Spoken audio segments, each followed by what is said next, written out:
One, two, one, two, three, four. Hi everyone, I'm Joe Dagger of Business 901. I'd like to welcome you to the presentation today on the cascading effects of lean in your marketing. It's just not about how effective and efficient you can make marketing by applying lean to it. It's also how effective and efficient you can make the rest of the organization when lean is part of your marketing. But one of the things I ran into doing all this digital marketing and business development work, I ran into these guys. Do you guys know who they are? Any ideas? Well, I'll tell you what. Marketing has followed these guys for over 100 years. Elmo St. Louis, he developed the marketing funnel where we appeal to a great number of people at the top of the funnel and we narrow them down to a purchase, right? That's how we do it. John Wanamaker, half the money spent on ads are wasted. Just don't know which half. Daniel Craig, all right, developed the organizational chart back in like 1860, 1865. All these things are based on 100-year-old marketing. And we still design processes which are copies of these exact structures. How we think existing structures are. That's how we develop all our processes. We take this funnel over here, a funnel depletion. We take the org chart and we try to find the decision maker. We use single loop learning, still funding, cause and effect on did we do this and get a customer? But the world has changed. And companies, buyers, don't act and respond this way.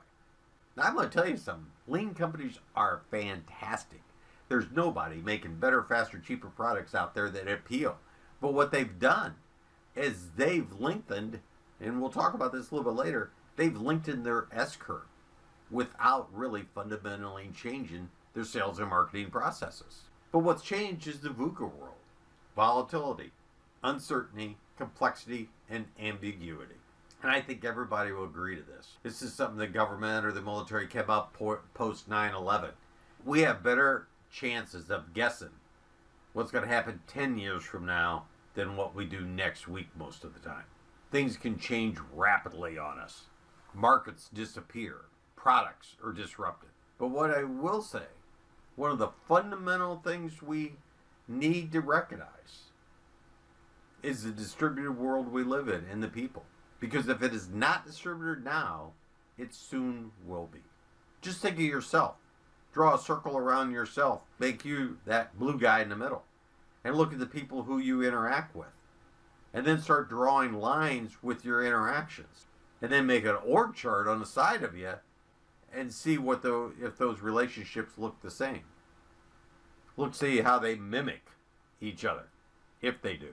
Verna Alley did a great thing in value model mapping, I think it was called, where value network mapping. What it was is that they would look at deliverables and different things with different people and build a value network of who the important people were to that individual or to that person.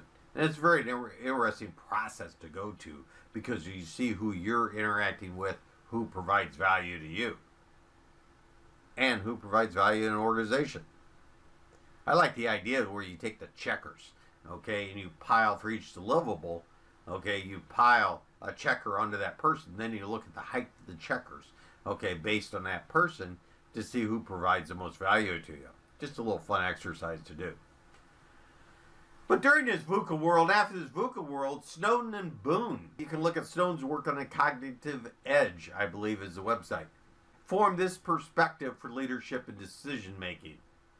And it's all based on complexity science, okay? The result of it was the Kynefin framework, a great knowledge base to work from. I think when we look at complexity, okay, chaos and the obvious and the complicated, it fits those cycles of lean. Disorder is disorder, okay, but I think it helps us to have, if we have a vision of where we're going, it sets the basis for our culture and it puts some order to the disorder. Chaotic, upon reflection, as we recognize what happened in the chaotic, we end up we're able to respond, reflect, and to adjust. The unknowns in EDC. Hey, that's, we take them, we explore them. The complicated, the unknown to the known, okay, is an adaptive pattern, an adaptive system. the obvious is standard work.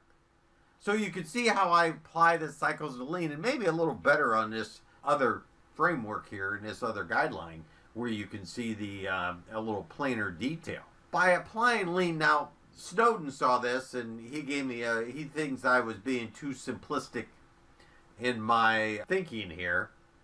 But I also will say that I believe that Snowden kind of looks at lean as a way of more from that Lean Six Sigma framework versus just a lean framework.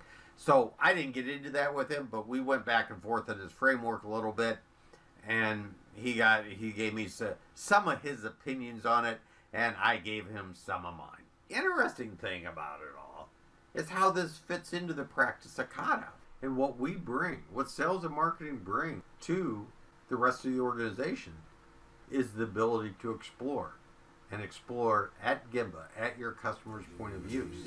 And I think that is the most important part. Thank you.